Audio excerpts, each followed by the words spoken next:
Körpe filizli fidan, kökleri daldı derin, adı Gagavuz yeri. Bir gergin bir şeremet, Allah'ım sen ver kuvvet. Çok yıllar koy yaşasın, güneyi sevindirsin.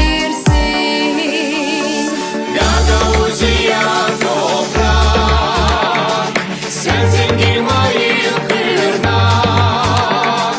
Çok güzel bir ağları, onların kim kızları.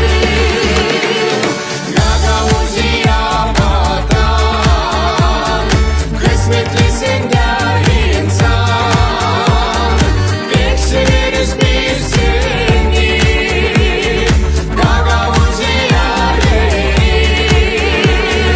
Gagavuz yari, sevgili benim yerim. Gagavuz yari, sevgili benim yerim.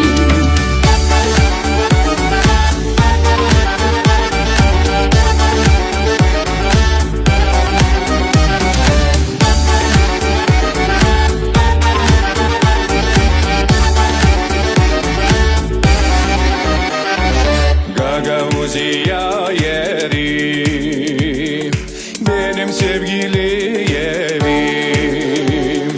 Değiştirmem seni, inan sen bana.